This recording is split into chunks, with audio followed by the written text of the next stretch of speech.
Il n'est jamais trop tard pour bien faire. Dites-vous que le passé, on l'enferme dans une boîte et hop, on le jette dans l'océan. Grâce au podcast PAEF.live, vous allez démarrer votre éducation financière. Vous avez longtemps délaissé votre éducation financière, soit par négligence, soit par ignorance. La situation est la suivante. Vous avez la sensation d'être dans une boucle infernale, dans une machine à laver, où vous êtes baladé d'un bout à l'autre. Vous essayez de vous en sortir, mais vous replongez encore dans les problèmes financiers.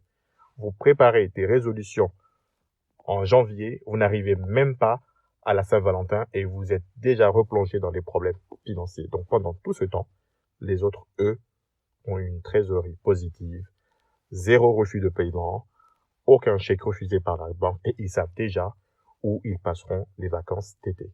Quelle différence entre les autres et vous? Qu'ont-ils de plus que vous? Sont-ils meilleures personnes que vous? Il faut arrêter de vous culpabiliser. On ne n'est pas as de la finance ni as de la gestion budgétaire. Le discours qui vous stigmatise, qui stigmatise tout le monde en disant qu'ils sont nuls en économie, stop. Ce qui m'intéresse ici, c'est votre volonté d'apprendre les bases de l'éducation financière pour mieux gérer vos finances perso. Alors, je suis très sympa. J'absous tous vos péchés financiers et vous recevez un nouveau carnet vierge dès aujourd'hui où vous partez de 0 à 3 conditions. Primo, que vous consacriez 5 à 10 minutes par jour ou par semaine pour acquérir des connaissances et une culture financière. Donc, grâce au podcast PAEF.live et d'autres podcasts, vous avez des e-books, vous avez des livres, vous avez des conférences qui vous permettent d'augmenter votre culture financière. Secondo, trouvez-vous un maître qui vous offre gratuitement ou pas ses enseignements en matière de finances perso, en matière de finances. Comme dit l'adage, c'est lui qui n'a pas de maître. Son maître, c'est Satan. Donc, trouvez-vous un mentor, trouvez-vous un conférencier, trouvez-vous un coach financier qui vous prendra par la main et qui vous donnera ses enseignements. Tertio, visez-vous un but final. Il faut que vous consacriez vos efforts pour réaliser un projet concret. Qu'est-ce qu'un projet concret? Ça peut être devenir propriétaire, ça peut être devenir financièrement indépendant, ça peut être devenir rentier par l'immobilier, ça peut être financer les études de vos enfants, ça peut être financer un projet qui vous tient à cœur, comme partir faire le tour du monde, ça peut être aider vos parents. Donc, il faut que vous ayez ce projet-là, donc dans la stratégie, donc de monter en compétence et d'acquérir une éducation financière. À la question, quand est-ce que vous débutez? Vous répondez quoi? Stop à la procrastination. Il est temps d'arrêter de dire ça n'arrive qu'aux autres, ça ne fonctionne qu'aux autres, chez les autres, il n'y a que chez les autres que ça marche. Donc, je vais vous donner 3 raisons de démarrer votre apprentissage financier maintenant. La première raison, c'est que l'éducation financière n'est pas une affaire de classe sociale. Ce n'est pas réservé aux riches et ce n'est pas dirigé contre les pauvres. Ce n'est pas uniquement réservé aux aristocrates ou aux classes moyennes supérieures ou aux classes supérieures et que les classes ouvrières sont défavorisées. Stop tout ça.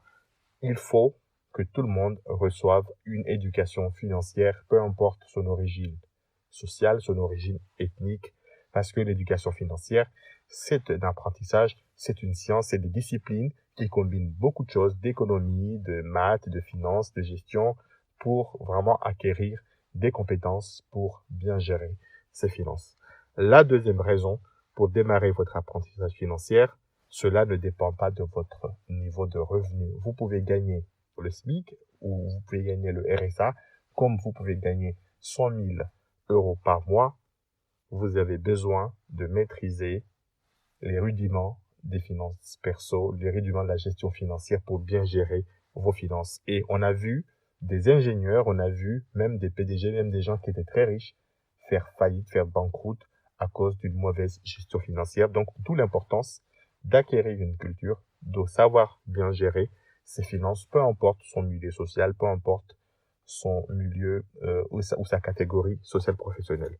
Et la troisième raison, c'est que quand vous avez négligé votre éducation financière par ignorance ou tout simplement par je m'en foutisme, peu importe votre nationalité, peu importe votre niveau d'études, peu importe votre statut social, vous risquez la banqueroute, vous risquez de faire faillite, vous risquez de traîner cela comme un boulet, donc, et de ne plus réaliser des projets de vie. Concrètement, si vous négligez cet aspect-là, demain, vous aurez du mal à aller voir une banque pour dire, écoutez, j'ai besoin d'emprunter pour acheter, j'ai besoin d'emprunter pour acheter un véhicule ou acheter ma résidence principale. J'ai besoin d'accompagner mes enfants, de les aider dans les études universitaires.